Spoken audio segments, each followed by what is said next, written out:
చాలా కాలం క్రితం ఒక విశాలమైన అడవిలో సింహం రాజుగా రాజ్యం చేస్తోంది. దాని పేరు వజ్రసింహం. ఆ అడవిలో అన్ని జంతువులు దాన్ని చూస్తే వణికిపోయేవి. వజ్రసింహం బలమైనదే, కాని చాలా అహంకారి కూడా. నేనే అన్నింటికంటే గొప్పవాడిని అని నమ్మేవాడు. ఒకరోజు నీళ్లకోసం జంతువులన్నీ చెరువు దగ్గర చేరాయి. అందరూ దాహంగా ఉన్నారు. ఎండ మండుతోంది. వజ్రసింహం వచ్చి గర్జించింది, నేను తాగే వరకు మీరెవ్వరూ నీళ్లు తాగకూడదు. అన్ని జంతువులు దూరంగా నిలబడ్డాయి. నోట మాట రాలేదు. సింహం ఒంటరిగా చెరువంతా తాగింది. తృప్తిగా వెళ్ళిపోయింది.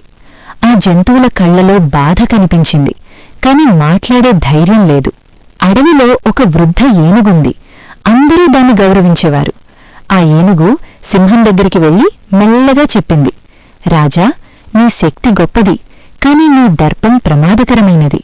నిజమైన రాజు జంతువులను భయపెట్టడు, వారిని ప్రేమతో చూసుకుంటాడు. వజ్రసింహం ఒక్కసారి గర్జించింది, నువ్వు నాకు పాఠాలు చెప్పాలా? నేను రాజుని, నాకు ఎవరూ నేర్పించాల్సిన అవసరం లేదు. ఏనుగు మెల్లగా తిరిగి వెళ్ళిపోయింది. కళ్లలో విచారం మాత్రం మిగిలింది. కొన్ని రోజులు గడిచాయి. అడవిలో పెద్ద కరువొచ్చింది. వర్షాలు పడలేదు. నీళ్లెండిపోయాయి. గడ్డి మాడిపోయింది. చెట్లు వాలిపోయాయి. అన్ని జంతువులు ఆహారం కోసం వేరే చోటికి వెళ్ళిపోయాయి. వజ్రసింహం ఒంటరిగా మిగిలిపోయింది. వేట చేయడానికి ఎవరూ లేరు. తినడానికి ఏమీ లేదు.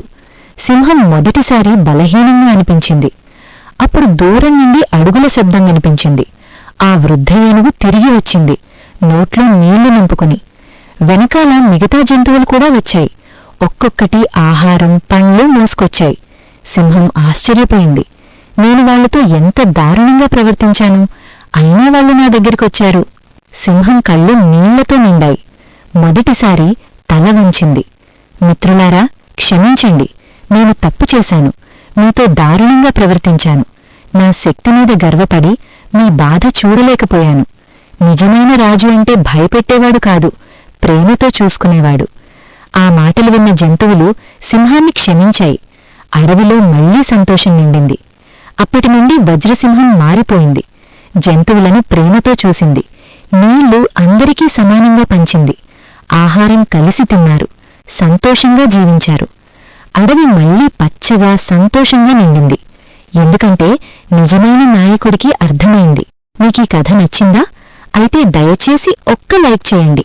మీ ఒక్క లైక్ ఈ కథను 1000 మందికి చేరుస్తుంది. మీకు వీలైతే మా ఛానల్ని సబ్స్క్రైబ్ చేసుకోండి. బెల్ ఐకాన్ నొక్కండి. మీ సహాయానికి మనసారా ధన్యవాదాలు.